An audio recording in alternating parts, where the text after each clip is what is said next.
Hello प्यारे बच्चों, कैसे हैं आप लोग। आई होप बहुत अच्छे होंगे और क्लासेस को एंजॉय कर रहे होंगे।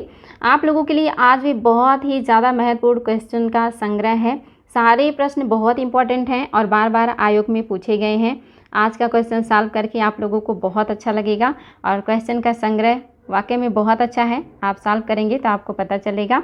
और साथ ही आपके सामने हमारे संस्थान का छूट भी है, जिसका कोई भी फ़ायदा उठाना चाहे तो उठा सकता है। और ये काफ़ी भारी छूट है, जो पहली बार इतना भारी छूट दिया जा रहा है। चलिए बच्चों, देखते हैं आज आपका पहला प्रश्न क्या है। पहला प्रश्न है, निम्नलिखित वक्तव्यों पर विचार करें और नीचे दिए गए कूट की सहायता से सही उत्तर को चुनें। आपके सामने कथन है और कारण है। आपको बताना है कि क्या कथन कारण सही है, व्याख्या कर रहा है या सही नहीं है। आपके पास ऑप्शंस हैं। पहला है कथन, कुशीनगर मल्ल गणराज्य की राजधानी थी। और आपका कारण है, महात्मा बुद्ध का परिनिर्वाण कुशीनगर में हुआ था। अब आपको बताना है बच्चों कि ऑप्शन नंबर ए है कि दोनों सही है और कथन की व्याख्या कारण कर रहा है। ऑप्शन नंबर 2 है कि दोनों आपका जो है वो सही है लेकिन व्याख्या नहीं कर रहा है।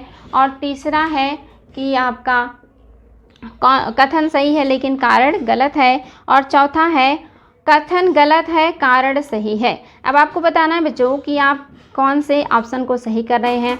आपके हिसाब से ए पहला होगा या दूसरा होगा या तीसरा होगा या चौथा होगा।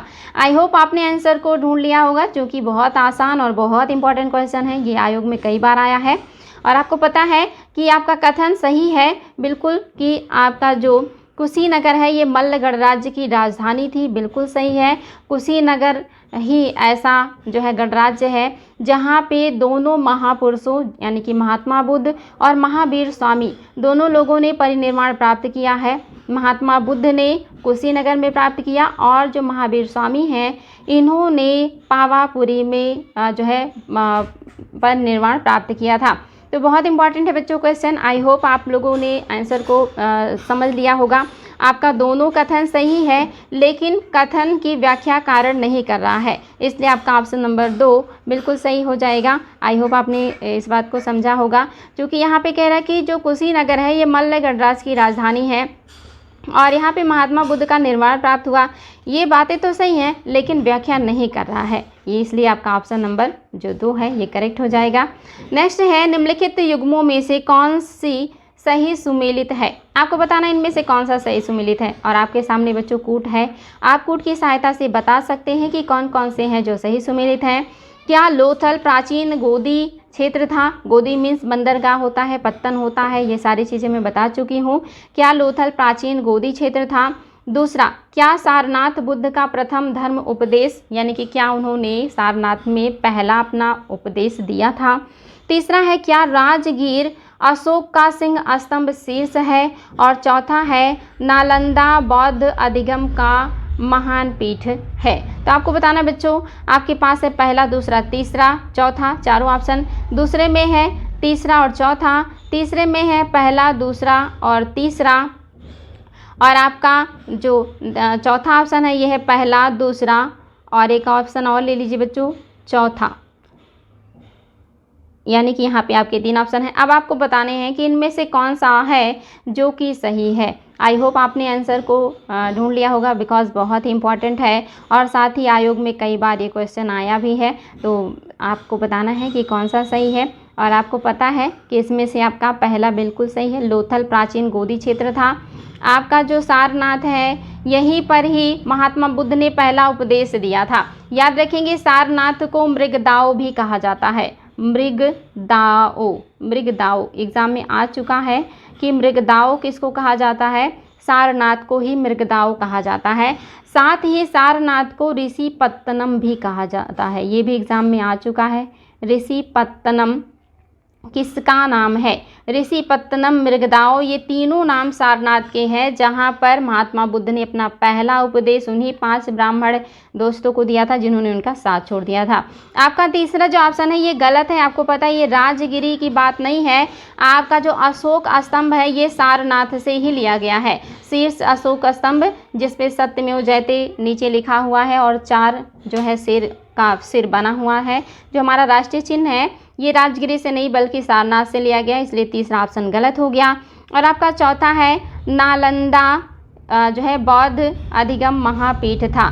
तो आपको पता है कि नालंदा बिल्कुल बौद्ध धर्म से ही जुड़ा हुआ था, तो इसलिए आपका चौथा ऑप्शन भी करेक्ट हो जाएगा। वैसे आपको इसे आसान करना बहुत ही सॉल्व करना बहुत आसान था, बिकॉज आपको पता है अगर कि राजगिरी गलत है यानी कि सारनाथ से लिया गया, तो आप देख रहे हैं 3 फर्स्ट में भी है, 3 सेकंड में भी है और 3 थर्ड में भी है, तो ये एलिमिनेट हो गया। और मैंने आपको यहाँ पे एक और ऑप्शन दिया था, पहला दूसरा और चौथा, तो आपका चौथा ऑप्शन बिल्कुल सही है। पहला दूसरा चौथा आपका सही है, तीसरा सही नहीं है।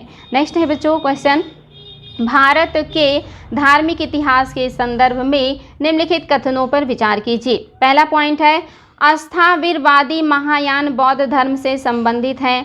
क्या अस्थविरवादी महायान बौद्ध धर्म से संबंधित है? दूसरा है लोकोत्तरवादी संप्रदाय बौद्ध धर्म के महासंघिक संप्रदाय की एक शाखा है। और तीसरा है महासंघिकों द्वारा बुद्ध के देवत्वारोपण ने महायान बौद्ध धर्म को प्रोत्साहन किया। अब आपको बताना बच्चों इनमें से कौन कौन से ऑप्शन है जो सही है। पहले में है पहला दूसरा, दूसरे में है दूसरा तीसरा, तीसरे में है केवल तीसरा और चौथे में है पहला दूसरा और तीसरा। तो अब आपको बताना है बच्चों कि इनमें से कौन सा है जो कि आपका सही है। आई होप आप लोगों ने आंसर को प्राप्त कर लिया होगा कि आपका कौन सा ऑप्शन है जो कि सही है। बहुत इंपॉर्टेंट है बच्चों, एग्ज़ाम में आता है बार बार। ये जो आपका पहला ऑप्शन है ये गलत है, क्योंकि जो स्थविरवादी हैं ये महायान नहीं बल्कि हीनयान से जुड़े हुए हैं, हीनयान से जुड़े हुए हैं।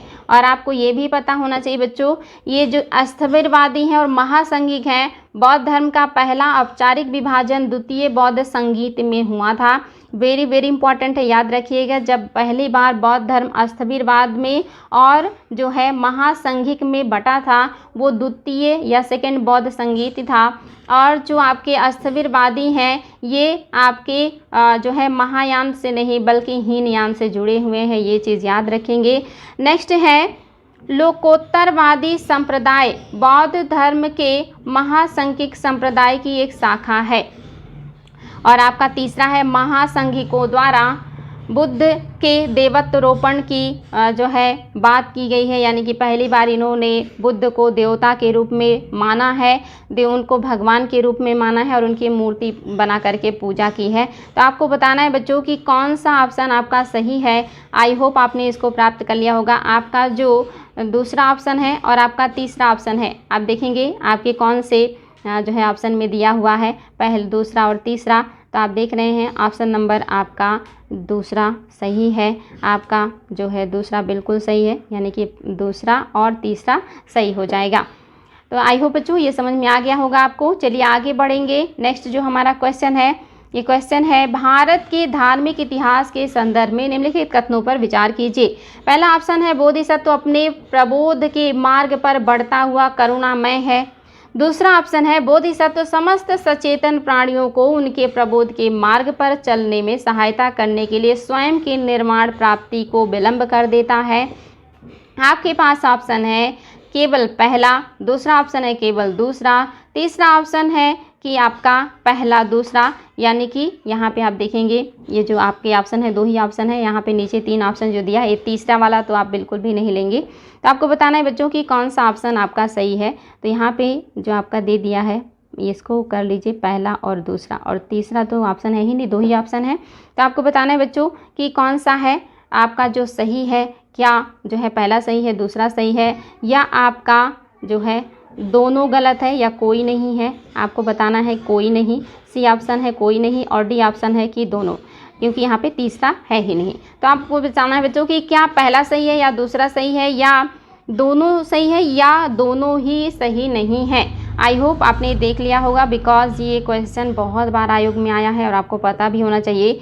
पहला ऑप्शन बिल्कुल सही है, बोधिसत्व अपने प्रबोध के मार्ग पर बढ़ता हुआ करुणामय है, एकदम सही है। दूसरा, बोधिसत्व समस्त सचेतन प्राणियों को उनके प्रबोध के मार्ग पर चलने में सहायता करने के लिए स्वयं का निर्माण प्राप्ति विलंब कर देता है, बिल्कुल सही है। इसके पहले की क्लास में मैंने व्याख्या में बताया था कि बौद्ध धर्म के महायान शाखा के लोगों ने बोधिसत्व की परिकल्पना की थी। वो व्यक्ति जो ज्ञान की प्राप्ति कर लेगा लेकिन निर्वाण प्राप्ति के पहले अपने साथ के सभी लोगों का, अपने सभी अनुयायियों को पहले निर्वाण प्राप्ति कराएगा, उसके बाद खुद निर्वाण प्राप्त करेगा। यानी कि अपना निर्वाण वो रोक देता है, बाकी सबको निर्वाण प्राप्त पहले कराता है। इसीलिए उसको करुणामय बताया गया है कि वो बहुत दयालु है और वो लोगों की मदद करता है। इसलिए आपका पहला और दूसरा दोनों सही हो जाएगा। और आपने देखा ऑप्शन नंबर डी में दोनों ऑप्शन है, यानी कि आपका ऑप्शन नंबर डी बिल्कुल सही हो जाएगा या 4 बिल्कुल करेक्ट है। नेक्स्ट बच्चों, निम्नलिखित में से कौन सी जो है आपको बताना है, कौन सी गुफा में 11 सिरों की बोधिसत्व का अंकन है। आपको बताना बच्चों, इनमें से कौन सी गुफा है जिसमें 11 सिर यानी कि 11 सिर वाले बोधिसत्व का अंकन है, ये बताना है आपको। क्या ये अजंता है जिसमें 11 सिर वाले बोधिसत्व बने हैं, या एलोरा है जिसमें 11 सिर वाले बोधिसत्व बने हैं, या कन्हेरी की गुफा है, या कारले है। तो आपको बताना है बच्चों, कौन सी गुफा में 11 सिर वाले बोधिसत्व का अंकन मिलता है। वेरी वेरी इंपॉर्टेंट क्वेश्चन आ चुका है। आपका कन्हेरी की जो गुफा है इसी में मिलता है 11 सिर वाले बोधिसत्व का अंकन। और अगर पद्म पाणी का अंकन पूछ ले तब आपका अजंता आपका बच्चों अजंता हो जाएगा। अगर पूछ ले कि पद्म पाणी का अंकन कहाँ है, अजंता में पाया जाता है। और एलोरा में कृष्ण प्रथम द्वारा बनाया गया कैलाश मंदिर है। कृष्ण प्रथम द्वारा बनाया गया कैलाश मंदिर है, जो कि एक राष्ट्रकूट शासक है। और आपको ये चीज़ पता होना चाहिए कि राष्ट्रकूट शासकों ने ही एलोरा और एलिफेंटा की गुफाएं बनवाई थी। चलिए नेक्स्ट बढ़ेंगे बच्चों आगे। क्वेश्चन कथन और कारण है, और आपको कथन कारण पढ़ना है और बताना है कि क्या सही है। पहला आपका कथन है, 12वीं शताब्दी के अंदर नालंदा महाविहार का पतन हो गया। क्या 12वीं शताब्दी के अंदर महाविद्यालय जो है नालंदा का, इसका पतन हो गया था। कारण है, महाविहार को राजकीय प्रश्रय मिलना बंद हो गया था। क्या कथन और कारण दोनों सही हैं, व्याख्या कर रहे हैं, या कथन कारण दोनों सही हैं लेकिन व्याख्या नहीं कर रहा, या कथन सही है कारण गलत है, या कारण गलत है और कथन सही है। तो आपको बताना बच्चों, इस तरह के क्वेश्चन बहुत ज़्यादा बनने लगे हैं और ये आयोग में कई बार आया हुआ क्वेश्चन है और आगे भी आता रहेगा। तो आई होप आपने इसको ढूंढ लिया होगा सही आंसर को कि आपका कौन सा सही है। तो आपको ये चीज़ पता होना चाहिए कि यहाँ पे जो कथन है बिल्कुल सही है। 12वीं शताब्दी के अंदर नालंदा महाविहार का पतन हो गया था। और आपका जो कारण है, महाविहार को राजकीय प्रश्रय मिलना बंद हो गया था, बिल्कुल सही है। आपका दोनों स्टेटमेंट सही है और व्याख्या भी कर रहा है, क्योंकि उस समय तक कोई महत्वपूर्ण राजवंश नहीं रह गए थे। सभी महत्वपूर्ण राजवंशों का पतन हो गया था, जो नालंदा विहार को पैसे दिया करते थे, ज़मीन दिया करते थे, धन दिया करते थे। ऐसे बड़े किसी राजवंश का अस्तित्व नहीं रह गया, समाप्त हो चुके थे। और इस वजह से इस महाविहार को प्रश्रय मिलना बंद हो गया। और एक बड़ा कारण है नालंदा महाविहार के पतन का। इसके अलावा और भी कारण हैं, लेकिन ये बहुत बड़ा रीज़न था। इसलिए आपका जो ऑप्शन नंबर ए है कि दोनों सही है और व्याख्या भी कर रहा है। कथन कारण दोनों सही है और व्याख्या भी कर रहा है, बिल्कुल सही है। नेक्स्ट बच्चों, निम्नलिखित में से कौन सा बौद्ध धर्म और जैन धर्म दोनों में समान रूप से विद्यमान था। ये क्वेश्चन भी एग्जाम में बहुत ही ज़्यादा आता है। आपको बताना इनमें से कौन कौन सी बातें हैं जो जैन धर्म और बौद्ध धर्म दोनों में समान रूप से पाई जाती थी। पहला है तप और भोग के अति का परिहार। क्या बौद्ध और जैन दोनों तप और भोग के अति का परिहार करते थे। दूसरा है वेद प्रमाणिकता के प्रति अनास्था। क्या दोनों वेदों की प्रमाणता को मना करते थे कि वेद प्रमाणित नहीं है। तीसरा, कर्मकांडों की फलवत्ता का निषेध। क्या बौद्ध धर्म और जैन धर्म मानते थे कर्मकांड से कोई फल नहीं मिलता, ये बेकार की चीज़ें हैं। और चौथा, क्या प्राणियों की हिंसा का निषेध किया गया है दोनों धर्मों के द्वारा। आई होप बच्चों आपने आंसर को ढूंढ लिया होगा और आपको आंसर जानने में दिक्कत नहीं हुआ होगा, क्योंकि जैन और बौद्ध आप पढ़ चुके हैं। ए में है या फर्स्ट ऑप्शन है पहला, दूसरा, तीसरा, चौथा चारों सही है। दूसरे में है दूसरा, तीसरा, चौथा सही है। तीसरे में पहला, तीसरा, चौथा सही है। चौथे में है कि पहला और दूसरा सही है। तो आई होप बच्चों आपको पता चल चुका होगा कि इनमें से कौन कौन सी चीज़ें हैं जो जैन और बौद्ध दोनों में पाई जाती हैं। और ये काफ़ी इम्पॉर्टेंट है, ये आप लोगों को याद होना चाहिए बिकॉज एग्ज़ाम में बार बार आता है। तो आपका जो पहला है ये सही नहीं है, ये बिल्कुल भी सही नहीं है। तप और भोग के अति का परिहार बौद्ध करते हैं। बौद्ध मानते हैं मध्यम मार्ग का उपयोग करना चाहिए, लेकिन जैन तप और भोग के अति को मानते हैं, उसका परिहार नहीं करते। आपने सुना भी होगा संलेखना विधि, संथारा विधि, जिसके द्वारा लोग जो है अपने जान को त्याग देते थे या मृत्यु को प्राप्त कर लेते थे, खाना पीना छोड़ देते थे, उसको संलेखना या संथारा विधि कहा जाता था, जो कि जैनियों में पाया जाता। वो तप और भोग के अति का परिहार नहीं करते, बल्कि उसको एक्सेप्ट करते हैं। लेकिन जो बौद्धिस्ट हैं ये इसको मना करते हैं। वो कहते हैं कि नहीं, मध्यम मार्ग का उपयोग करना चाहिए, अति नहीं होनी चाहिए। तो आपका पहला गलत हो गया। आप देखिए बच्चों, आंसर आपको मिल गया। आपका पहला तो होगा ही नहीं, तीसरा भी नहीं होगा, और आपका चौथा ऑप्शन भी नहीं होगा, बिकॉज उसमें भी पहला है। तो आपको पता चल चुका कि ऑप्शन नंबर 2 आपका बिल्कुल करेक्ट है, यानी कि वेद प्रमाणिकता के प्रति अनास्था। दोनों धर्म मानते हैं कि वेद की जो प्रमाणिकता है ये सही नहीं है। दोनों धर्म कहते हैं कि आप और इसे वेद नहीं है, यानी कि जो लोग कहते हैं कि वेदों को भगवान ने लिखा है, देवता ने लिखा, ईश्वर ने लिखा, ये बात गलत है। इसको मानने से इनकार करते हैं बौद्धिस्ट और जैनी। और दूसरा, कर्मकांडों की फलवत्ता का निषेध। बिल्कुल दोनों धर्मों ने कहा कि कर्मकांड और आडंबर में कुछ नहीं रखा, ये सब बकवास की बातें हैं। तीसरा भी सही है। और चौथा, प्राणियों की हिंसा का निषेध। दोनों धर्मों ने अहिंसा के पालन की बात कही, और किसी भी प्राणी को मन वचन कर्म से और किसी भी तरह से हिंसा के लिए इन्होंने जो है निषेध किया है, विरोध किया है। क्वेश्चन बहुत अच्छे हैं बच्चों, लेवल आपका बिल्कुल IAS का है। नेक्स्ट क्वेश्चन है, प्राचीन भारतीय इतिहास के संदर्भ में निम्नलिखित में से कौन से बौद्ध धर्म और जैन धर्म दोनों में समान रूप से विद्यमान थे? चलिए आपके लिए फिर से आ गया, और आपके लिए वेरी वेरी इजी क्वेश्चन, इससे आसान और कुछ नहीं हो सकता, क्योंकि इसके पहले जो आपने क्वेश्चन सॉल्व किया उसमें अगर आपने पॉइंट्स को ध्यान दिया है तो आप उस तरीके से आंसर को 1 मिनट में निकाल सकते हैं। पहला है तप और भोग के अति का परिहार। दूसरा है, अब यहाँ पे बच्चों आप देखेंगे ये पॉइंट जो है डालने में थोड़ी प्रॉब्लम हुई है। यहाँ पे आपका पहला होगा, ये दूसरा होगा और ये तीसरा होगा, और इस हिसाब से अब आप जो है बता सकते हैं।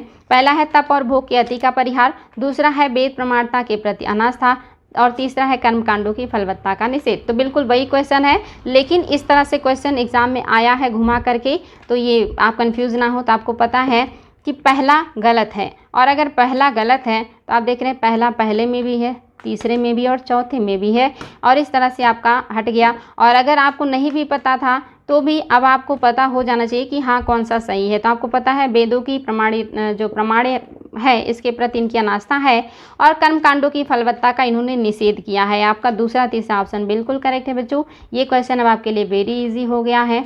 नेक्स्ट क्वेश्चन है बच्चों, महात्मा बुद्ध ने निम्नलिखित 4 आर्य सत्यों का प्रतिपादन किया है। ये 4 आर्य सत्य हैं। आपको बताना है कि कूट की सहायता से बताइए इनका सही क्रम। जैसे मैंने आपको कहा था कि महात्मा बुद्ध ने जो 4 दृश्य देखे थे उनका एग्जाम में क्रम पूछा है, वैसे ही देखिए यहाँ पे क्रम पूछा है, और आपको क्रम बताना है इन 4 आर्य सत्यों का। दुख है, दुख निरोध का मार्ग है, दुख का निरोध है, और दुख का कारण है। अब आपको बताना बच्चों पहले क्या होगा, दूसरे नंबर पे क्या होगा, और तीसरे नंबर पे क्या होगा। आप देख रहे हैं कि सभी ऑप्शन में पहले ए है, यानी कि पहले नंबर पे आपका ए हो जाएगा। दुख है, बिल्कुल सही है, दुख है। और इसके अलावा आप देखेंगे, आप ऐसे भी कॉमन सेंस लगा सकते हैं बच्चों कि कैसे आप याद करेंगे।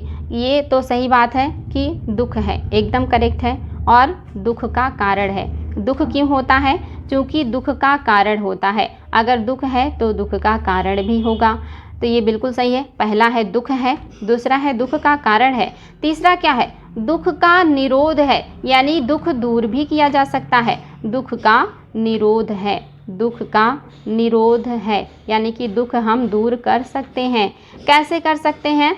दुख निरोध मार्ग पे चल के, यानी कि पहले आएगा दुख है, दूसरा है दुख का कारण है। दुख है तो कारण होगा ही, और अब कारण है तो उसको दूर करने के रास्ते भी होंगे, यानी कि निरोध भी है, और उस निरोध के रास्ते पे चलने का मार्ग भी है। तो आप देख रहे हैं पहला, और इसके बाद आपका चौथा, तीसरा और दूसरा, यानी कि पहला, उसके बाद आपका चौथा, उसके बाद आपका तीसरा, और फिर आपका दूसरा।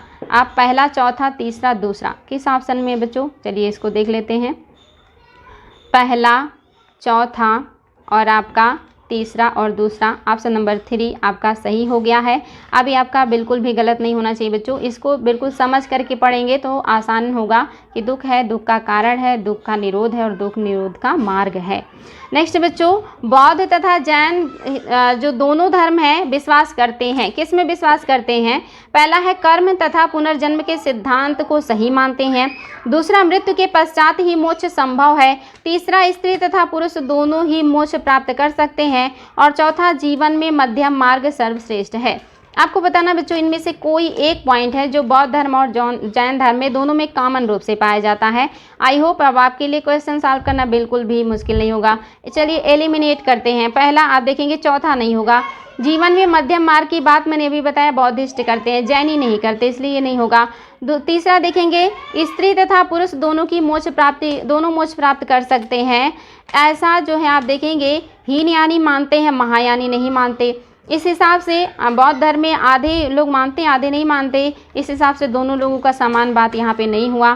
तीसरा जो है ये भी गलत है, मृत्यु के पश्चात मोक्ष संभव है, बिल्कुल नहीं। आप जो है अच्छे कर्म करके अपने बुरे कर्मों का जो संचय है उसको समाप्त करके मोक्ष प्राप्त कर सकते हैं अपने जीवन काल में ही, इसलिए आपका तीसरा भी गलत हो गया। और पहला बिल्कुल सही है। कर्म और पुनर्जन्म के सिद्धांत में बौद्धिस्ट भी विश्वास करते हैं, जैनी भी विश्वास करते हैं और हिंदू धर्म भी विश्वास करते हैं।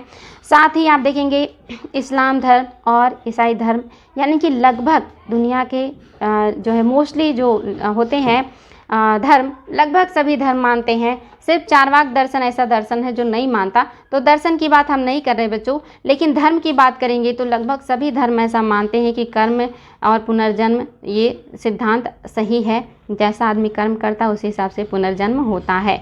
नेक्स्ट है बच्चों, बौद्ध दर्शन के अनुसार विचार कीजिए। कथन है पुनर्जन्म नहीं होता और कारण है आत्मा की सत्ता नहीं है। अब आपने अभी क्वेश्चन की व्याख्या सुनी है तो आपके लिए ये बताना बहुत आसान है कि कथन है कि पुनर्जन्म नहीं होता। अब अभी आपने देखा कि जैनी और बौद्धिस्ट दोनों मानते हैं कि जो है पुनर्जन्म और जो है आपका कर्म यानी कि दोनों सही है। तो इस हिसाब से पहला आपका गलत हो गया। अब आपका बचा है कि कारण सही है या नहीं, तो आप इस हिसाब से बहुत आसानी से सही कर सकते हैं कि आपके ऑप्शन में दिया है पहले में दोनों सही है, व्याख्या कर रहा है दोनों में दे रहा है दोनों सही है, व्याख्या नहीं कर रहा, तो इस हिसाब से ना पहला होगा ना दूसरा। तीसरे में कह रहा है कि कथन सही है, आपको पता है कि कथन गलत है, आपका ये भी हट गया। अब आपके पास ऑप्शन नंबर 1 ही बचा, यानी कि सही हो गया। अब आपका चौथा अगर पता है भी नहीं कि ये सही है या नहीं है, और तब भी आप क्या कर सकते हैं, क्वेश्चन को अपने सॉल्व कर सकते हैं। ये टेक्निक भी होता है सॉल्व करने का कि अगर कभी एक पॉइंट मिल जाए तो आप बहुत आसानी से आंसर प्राप्त कर सकते हैं। तो आपका चौथा बिल्कुल सही है कि कथन गलत है किंतु कारण सही है। जो कारण है आत्मा की सत्ता नहीं है। बौद्धिस्ट मानते हैं कि आत्मा की सत्ता नहीं है, लेकिन ये मानते हैं कि पुनर्जन्म होता है। याद रखेंगे बच्चों, वेरी वेरी इंपॉर्टेंट था। बौद्ध दर्शन के अनुसार पुनर्जन्म भी होता है और कर्म का सिद्धांत भी मानते हैं, लेकिन आत्मा की सत्ता में बौद्धिस्ट विश्वास नहीं करते, जैनी विश्वास करते हैं। बौद्धिस्ट मानते हैं कि आत्मा नहीं होता, कर्म की वजह से जन्म बार बार होते हैं, लेकिन आत्मा जैसा कोई चीज़ नहीं है। नेक्स्ट है, बौद्ध धर्म के विषय में कौन सा कथन सही है? पहला है, उसने वर्ण एवं जाति को अस्वीकार नहीं किया है। दूसरा है, उसने ब्राह्मण वर्ग की सर्वोच्च सामाजिक कोटि को चुनौती दी। और तीसरा है, उसने कुछ एक शिल्प को निम्न माना है। तो आपको बताना है बच्चों कि कौन सा है जो कि सही है। और ये भी आई होप आपके लिए आसान होगा क्वेश्चन, क्योंकि ये भी अंडरस्टैंडिंग पे है। और आपके पास है ए में है पहला दूसरा, बी में है दूसरा तीसरा, सी में है पहला दूसरा तीनों, और डी में है कि कोई नहीं। तो आपको ये चीज़ पता होना चाहिए बच्चों कि जो महात्मा बुद्ध हैं उन्होंने वर्ण व्यवस्था और जाति को अस्वीकार नहीं किया था, बल्कि उसमें जो बुराइयां थी उसमें जो ब्राह्मण को श्रेष्ठ बताया गया और जो वैश्य और शूद्र इनको निम्न बताया गया, उन्होंने इस व्यवस्था को अस्वीकार किया है। उन्होंने इस व्यवस्था को मतलब जो है गलत माना है। उन्होंने इस वर्ण और जाति को बुरा नहीं माना, बल्कि इनके द्वारा जो अव्यवस्था समाज में आई है, सर्वोच्चता का और निम्नता का, उन्होंने इस बात का खंडन किया। इसलिए आपका पहला भी सही है। उन्होंने अस्वीकार नहीं किया था। दूसरा, उन्होंने ब्राह्मण वर्ग की सर्वोच्च सामाजिक कोटि को चुनौती दी। बिल्कुल उन्होंने इस बात का विरोध किया कि सर्वोच्च क्यों है ब्राह्मण और बाकी लोगों को क्यों निम्न बना दिया गया है, समाज की कुछ महत्वपूर्ण चीज़ें क्यों ब्राह्मण और क्षत्रियों को दे दिया गया और बाकी लोगों को क्यों वंचित कर दिया गया। उन्होंने इस चीज़ का विरोध किया और उन्होंने कुछ एक शिल्प को निम्न माना है। ये तो सही बात है, यानी कि पहला, दूसरा, तीसरा तीनों सही है और इस हिसाब से आपका ऑप्शन नंबर 3 बिल्कुल सही है। पहला, दूसरा, तीसरा करेक्ट है। नेक्स्ट बच्चों, बौद्ध धर्म के विस्तार के कारणों में सम्मिलित है। कौन कौन सी बातें हैं जिसकी वजह से बौद्ध धर्म का इतना ज़्यादा विस्तार हुआ? क्या धर्म की सादगी की वजह से? दूसरा, कि दलितों के लिए विशेष अपील थी इस वजह से? तीसरा, धर्म की मिशनरी भावना थी इसलिए? चौथा, स्थानीय भाषा का प्रयोग किया इन्होंने प्रचार प्रसार के लिए इसलिए? और चौथा, दार्शनिकों द्वारा वैदिक भाषा की सुदृढ़ता, कि दार्शनिकों ने वैदिक भाषा पे ज़्यादा बल दिया इसलिए। तो आपको बताना है पहला, दूसरा, तीसरा सही है या दूसरा, तीसरा, चौथा सही है या पहला, दूसरा, तीसरा, चौथा सही है या आपका दूसरा, तीसरा, चौथा और पांचवा सही है। तो देखते हैं बच्चों आपका कौन सा सही नहीं होगा और कौन सा सही है। फिलहाल हमें बताना कौन सा सही है। तो आपको पता है कि जो बौद्धिस्ट हैं ये अपनी सादगी के लिए जाने जाते, बिल्कुल सही है। और इन्होंने दलितों के लिए विशेष अपील की थी, इन्होंने दलितों की स्थिति के लिए विशेष अपील किया था, ये भी सही है। और इनके अंदर धर्म की मिशनरी वाली भावना थी, ये लोग बहुत ज़्यादा प्रचार प्रसार करते थे और बहुत निष्ठा से अपने काम को कर रहे थे, इसलिए तेज़ी से ये धर्म का जो है विस्तार हुआ था, ये भी सही है। स्थानीय भाषा का प्रयोग किया गया था लोगों को अपनी बातों को कहने के लिए, स्थानीय भाषा का प्रयोग करने की वजह से लोगों को बातें समझ में आई और वो तेज़ी से बौद्ध धर्म की तरफ आकर्षित हुए। और पांचवा जो है गलत है, दार्शनिकों द्वारा वैदिक भावना की सुदृढ़ता, वैदिक भावना की सुदृढ़ता नहीं किया गया बल्कि वैदिक जो भावना है इसको इनकार किया गया, इसको मना किया गया है। यानी कि पहला, दूसरा, तीसरा, चौथा, 4 सही है, पांचवा गलत है और इस हिसाब से आप ऑप्शन नंबर 3 बिल्कुल सही है, पहला, दूसरा, तीसरा और चौथा। नेक्स्ट बच्चों, आरंभिक मध्ययुगीन समय में बौद्ध धर्म का पतन किन कारणों से शुरू हुआ? कौन कौन से कारण थे जिसकी वजह से बौद्ध धर्म का पतन शुरू हो गया था? बहुत ही इंपॉर्टेंट क्वेश्चन है बच्चों। पहला ऑप्शन है, उस समय तक बौद्ध विष्णु के अवतार समझे जाने लगे और वैष्णव धर्म का हिस्सा बन गए। क्या ये सही है कि उस समय तक महात्मा बुद्ध को विष्णु का अवतार माने जाने लगा और वो हिंदू धर्म के हिस्सा हो गए? दूसरा, अंतिम गुप्त राजा के समय तक आक्रमण करने वाले मध्य एशियाई जनजातियों ने हिंदू धर्म को अपनाया और बौद्धिस्टों को सताया था। क्या ये बात सही है कि जो मध्य एशिया के विदेशी थे उन्होंने हिंदू धर्म को अपनाया था लेकिन बौद्धिस्टों को सताया था? तीसरा है कि गुप्त वंश के राजाओं ने बौद्ध धर्म का पुरजोर विरोध किया था। क्या ये बात सही है?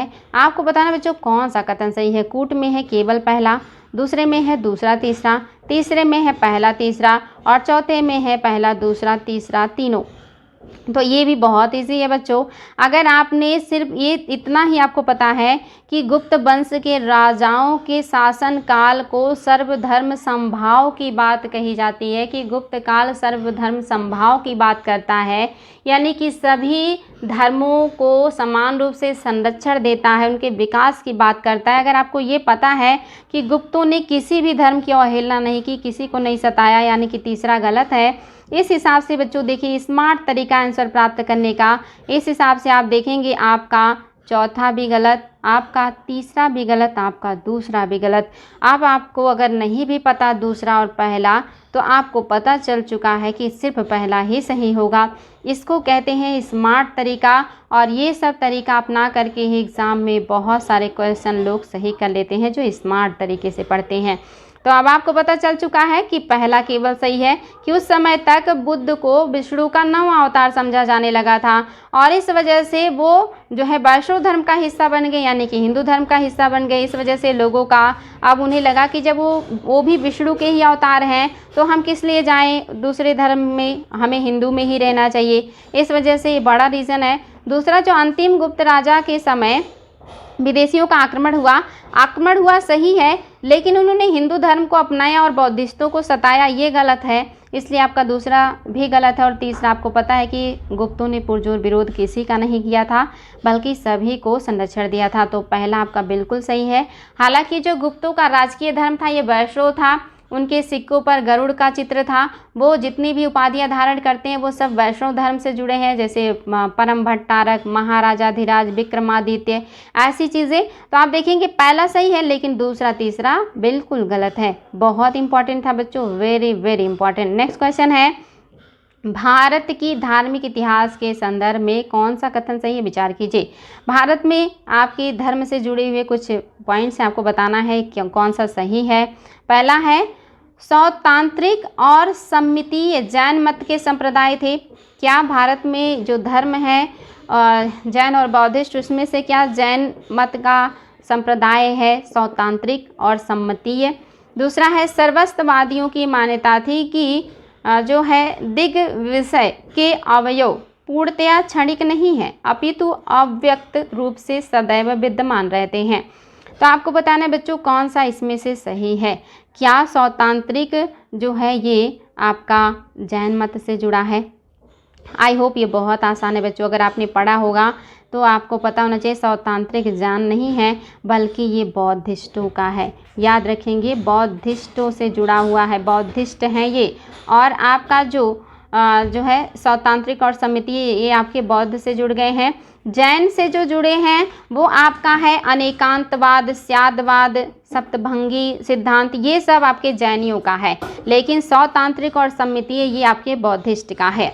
दूसरा जो है सर्वस्ववादियों, देखिए बच्चों इस शब्द को अगर सही तरीके से आप इसकी परिभाषा समझ ले, सर्वस्ववादियों मतलब ऐसा वाद या ऐसी शक्ति जो सब जगह विद्यमान हो, और जो सब जगह विद्यमान होगा वो आपको पता है कि वो हमेशा रहेगा क्योंकि वो हर जगह विद्यमान है। तो आप देख रहे हैं इसकी मान्यता थी कि दिग्विजय के अवयव पूर्णतः क्षणिक नहीं है, बिल्कुल है क्षणिक नहीं है, और ये अव्यक्त रूप से सदैव विद्यमान रहते हैं। बिल्कुल सर्वस्ववाद यही मानते हैं कि जो ईश्वर है, जो उनकी महिमा है वो सर्वस्व कण कण में विद्यमान है और वो कभी समाप्त नहीं होगा। इसलिए आपका जो दूसरा ऑप्शन है यानी कि ऑप्शन नंबर 3 केवल दूसरा सही है, पहला आपका गलत हो गया। नेक्स्ट है आपको बताना है बच्चों, निम्नलिखित कथनों पर विचार करें एवं चैत और बिहार में क्या अंतर है इसको बताएं। ये आईएएस का क्वेश्चन है बच्चों, वेरी इजी क्वेश्चन। मैंने आर्ट एंड कल्चर में भी इसको बहुत ही अच्छी तरीके से पढ़ाया है और साथ ही प्रैक्टिस भी कराया है। आपको बताना है चैत और बिहार में क्या अंतर होता है। पहला, बिहार पूजा स्थल होते हैं जबकि चैत बौद्ध भिक्षुओं का निवास स्थान है।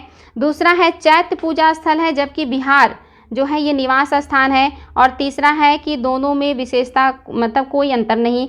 चौथा है बिहार एवं चैत्य दोनों ही निवास स्थल हैं। तो आपको बताना है बच्चों कि कौन सा है जो कि सही है चैत्य और बिहार के बारे में। और बहुत ईजी और बहुत इंपॉर्टेंट क्वेश्चन, आई होप आपने इसको ढूंढ लिया होगा। अगर आपने डिटेल क्लास पढ़ा है, चाहे आपने हिस्ट्री पढ़ा होगा या आर्ट एंड कल्चर पढ़ा होगा मेरा, तो आपने ये सारी चीज़ें पढ़ी होंगी। और नहीं भी पढ़ा है तो मैंने आर्ट एंड कल्चर में भी सारे क्वेश्चन कराए हैं और आपको सेकंड बार इसको करवा रही हूँ। तो आपका ऑप्शन नंबर 2 सही है।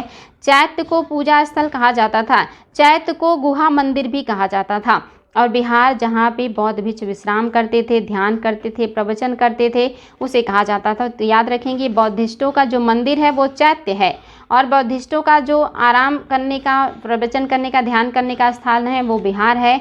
और महापुरुषों को जहाँ पे जो है दफन किया गया है या जो स्मारक है वो आपका स्तूप है। ये सारे इंपॉर्टेंट है बच्चों, बहुत ज़्यादा।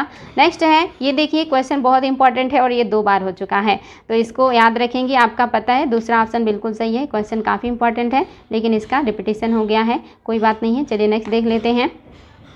प्रमुख जैन तीर्थंकर एवं उनके प्रतीक चिन्हों में से कौन सा सही नहीं है। आपको बताना है कि यहाँ पे जैन तीर्थंकर है और सारे तीर्थंकरों का कोई ना कोई प्रतीक चिन्ह है। आपको बताना है कौन सा चिन्ह है जो सही सुमेलित नहीं है। क्या ऋषभ देव का जो प्रतीक चिन्ह था वो बैल था। और दूसरा है क्या अजीतनाथ का जो प्रतीक चिन्ह था वो हाथी था। और तीसरा है क्या संभवनाथ का प्रतीक चिन्ह कमल था। और क्या चौथा है कि पार्श्वनाथ का जो प्रतीक चिन्ह था वो सर्प था।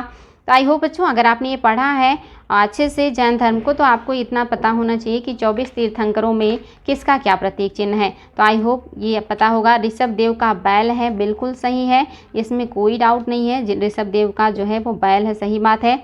अजितनाथ का हाथी है, ये भी सही है, बहुत आसान है। ऐसे भी याद रख सकते हैं बच्चों कि हाथी से जीतना बहुत मुश्किल है और क्योंकि काफ़ी भारी भरकम और ताकतवर प्राणी होता है। तो अजित कौन हो सकता है, हाथी हो सकता है। तो अजितनाथ का हाथी है। पार्श्व में देखिए सर्प और पार्श्व, अगर आपने कभी नहीं पढ़ा है तो ऐसे भी याद कर सकते हैं, पार्श्व और सर्प, यानी कि यहाँ पे भी देखिए उच्चारण में पार्श्व आ रहा है, सर्प आ रहा है, बिल्कुल सही है। जो संभवनाथ है इनका घोड़ा है। घोड़ा हर चीज़ को संभव बना देता है, और जो संभव बना दे वो कौन है? घोड़ा है। तो संभवनाथ का घोड़ा है। कमल जो है ये किसका है? कमल फूल फ्लावर ज़्यादातर महिलाओं को पसंद आती हैं, तो इसमें आप देखेंगे एक तीर्थंकर है मल्लिनाथ। मल्लिनाथ जो हैं ये महिला तीर्थंकर माने जाते हैं। 24 तीर्थंकरों में एक महिला तीर्थंकर मल्लिनाथ को माना जाता है। यहाँ भी डिस्प्यूट है, हीनयानी कहते हैं ये महिला हैं, महायानी कहते हैं ये पुरुष हैं। तो ये एग्जाम में आता है कि जैन धर्म में कौन से तीर्थंकर को महिला माना जाता है? तो मल्लिनाथ को माना जाता है बच्चों, और इनका प्रतीक चिन्ह कमल है। देखिए कितना आसान है, पार्श्व का सर्प है, संभव का घोड़ा है, और आपके मल्लिनाथ का कमल है। अजितनाथ यानी कि भारी भरकम पशु हाथी है, और आप देख रहे हैं ऋषभ। ऋषभ, और ऋषभ को आप देखेंगे जब संस्कृत में बैल को कहते हैं वृषभ, तो वृषभ ऋषभ यानी कि ऋषभ देव का वृषभ यानी कि बैल होगा। और आप महावीर स्वामी को देखेंगे तो उनका क्या हो जाता है बच्चों? कमेंट बॉक्स में बताइएगा कि महावीर स्वामी का क्या होता है। बहुत ही बढ़िया प्रतीक है महावीर स्वामी का, मैं नहीं बताऊंगी, कमेंट बॉक्स में बताइएगा महावीर स्वामी का प्रतीक चिन्ह क्या है। वेरी वेरी इंपॉर्टेंट है बच्चों।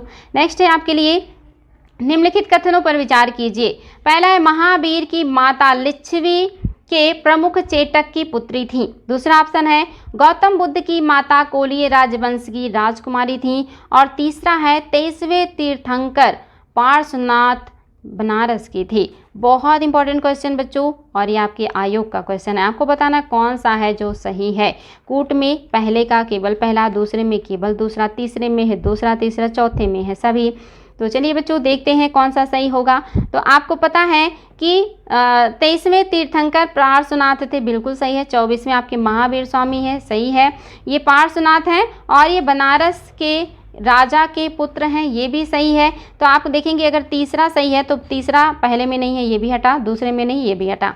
अब आपको देखना है दूसरा, देखते हैं। गौतम बुद्ध की माता कोलीय राजवंश की राजकुमारी थी, बिल्कुल सही है। गौतम बुद्ध की माता का नाम महामाया और उनकी मौसी का नाम प्रजापति गौतमी था, तो दूसरा बिल्कुल सही है।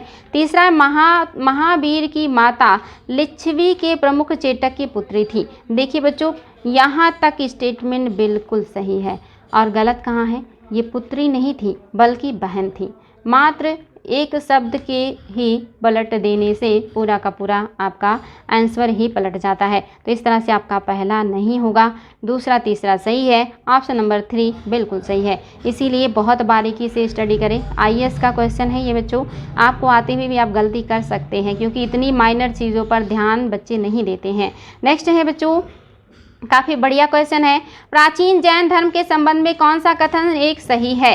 पहला है स्थूला बाहु के नेतृत्व में दक्षिण भारत में जैन धर्म का प्रचार हुआ था। दूसरा है पाटलिपुत्र में हुए परिषद के पश्चात जैन धर्म के लोग भद्रबाहु के नेतृत्व में रहे, वह श्वेतंबर कहलाए।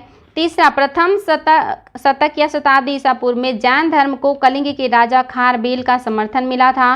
चौथा है बौद्धों के विपरीत जैन धर्म के प्रारंभिक अवस्था में जैन धर्म के लोग चित्रों की पूजा करते थे। अब आपको बताना है बच्चों, वेरी इंपॉर्टेंट, वेरी इजी और बार बार आयोग में आया हुआ क्वेश्चन। अब आपको बताना है प्राचीन जैन धर्म के बारे में कौन सा कथन है जो कि सही है। तो चलिए शुरू करते हैं। आपको पता है स्थूल भद्र के नेतृत्व में दक्षिण भारत में जैनी नहीं गए थे बल्कि भद्रबाहु के नेतृत्व में गए थे, इसलिए आपका पहला जो है ये हो ही नहीं सकता, इसलिए आपका पहला गलत हो गया, भद्रबाहु थे। दूसरा पाटलिपुत्र में हुए परिषद के पश्चात जो जैन धर्म के लोग जो है रुके थे और श्वेतांबर कहलाए थे वो भद्रबाहु नहीं बल्कि स्थूल भद्र के नेतृत्व में थे। स्थूल भद्र यानी कि स्थूल भद्र यहाँ रुके और वे श्वेतांबर कहलाए, भद्रबाहु दक्षिण में गए और ये दिगंबर कहलाए। तीसरा प्रथम शतक ईसा पूर्व में जैन धर्म को कलिंग के राजा खारबेल का समर्थन मिला था, बिल्कुल सही है। खारबेल जैन अनुयायी थे, इन्होंने हाथी गुम्फा अभिलेख लिखा है और ये जो है कलिंग के नरेश हैं।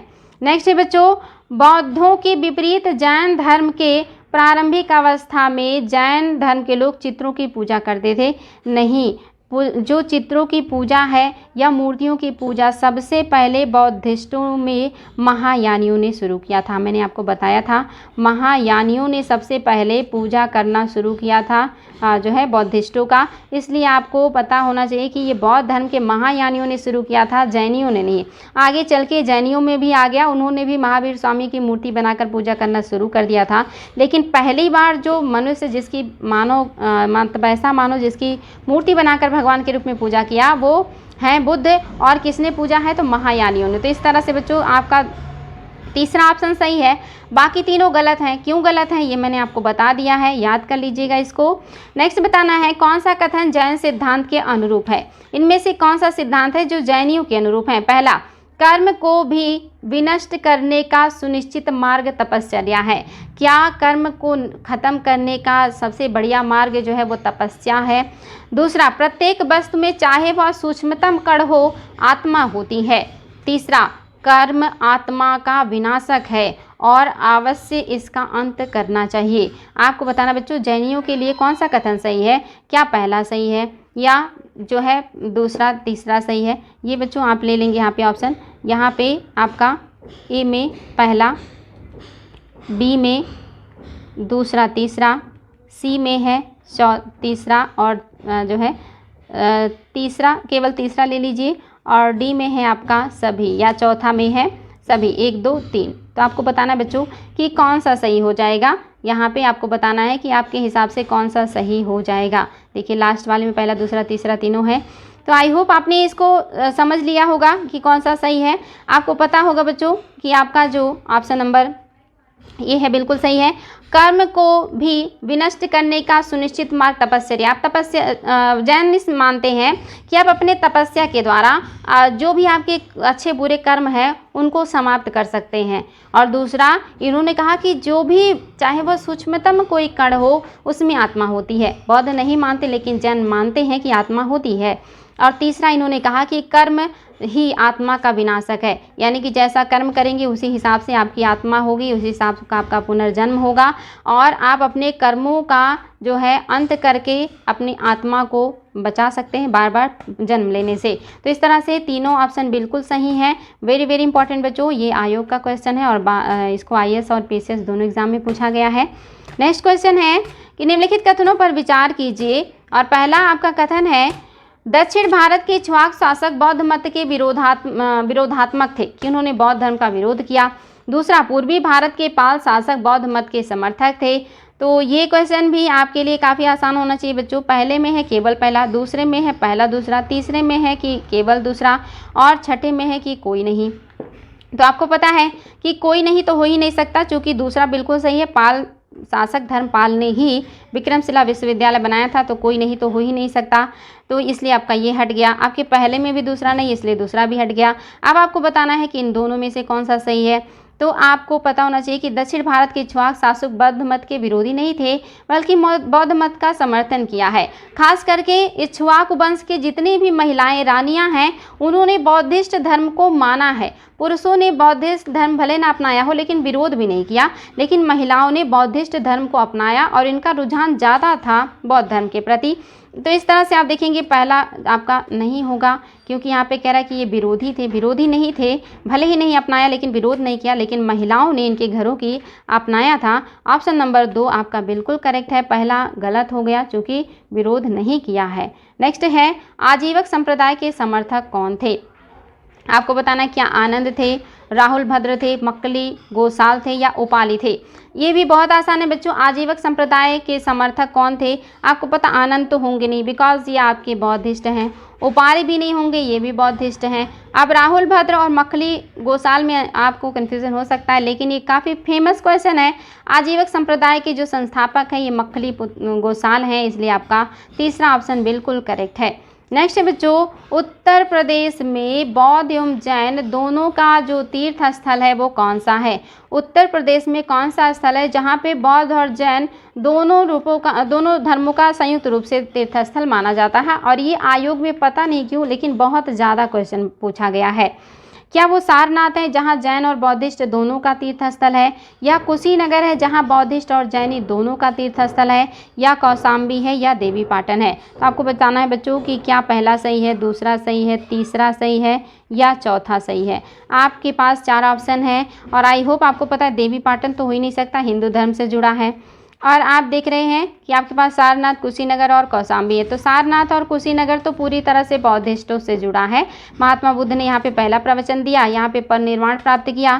Kaushambi very very important, Kaushambi ही है जहाँ पे दोनों धर्मों के तीर्थस्थल पाए जाते हैं और एग्ज़ाम में बहुत ज़्यादा आता है। चलिए बच्चों आगे बढ़ेंगे और आपका नेक्स्ट क्वेश्चन और लास्ट क्वेश्चन है, वेरी वेरी इंपॉर्टेंट भी है। क्वेश्चन है, निम्नलिखित में से कौन सा कथन सही नहीं है। पहला है, श्रवणबेलगोला स्थित गोमतेश्वर की प्रतिमा जैनियों के अंतिम तीर्थंकर को दर्शाता है। दूसरा है, भारत का सबसे बड़ा बौद्ध मठ अरुणाचल प्रदेश में है। तीसरा है, खजुराहो के मंदिर चंदेल राजाओं द्वारा बनवाए गए हैं। और चौथा है, होयसलेश्वर मंदिर शिव को समर्पित है। Very important and very easy question. I hope आप लोगों ने आंसर को प्राप्त कर लिया होगा क्योंकि ये बहुत आसान है। हमने आज ही आपको बताया है कि श्रवण, या फिर आपको कल की क्लास में, आज की क्लास में मैंने चीज़ बताया था कि श्रवणबेलगोला में गोमतेश्वर की प्रतिमा है जो जैन धर्म के प्रथम तीर्थंकर ऋषभ जो देव हैं, ऋषभ देव के जो पुत्र हैं, इनका जो है मूर्ति है, जिनका नाम था बाहुबली का जो है मूर्ति है श्रवणबेलगोला में, जो ऋषभ देव के पुत्र हैं।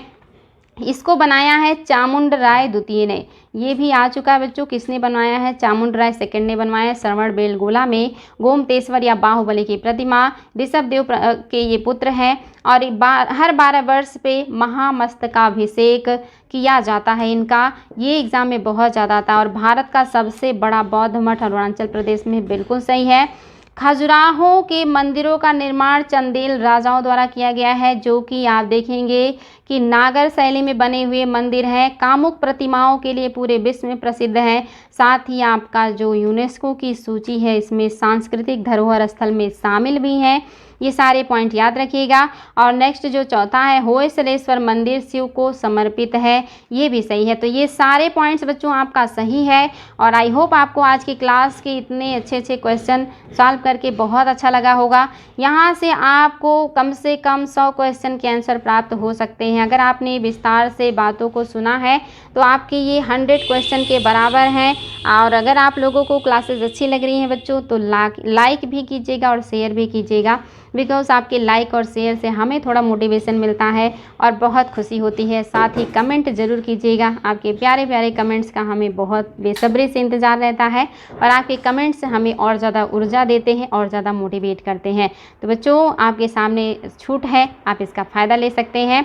ये सारी चीज़ें आपके सामने हैं, आप इसको देखिए और इसका फ़ायदा लेना चाहते हैं तो आप आइए और प्रत्यक्ष रूप से आप हम लोगों से स्टडी कर सकते हैं। तो आज के लिए इतना ही बच्चों, नेक्स्ट डे फिर हम और भी बेहतरीन क्वेश्चन के साथ मिलेंगे। Thank you so much.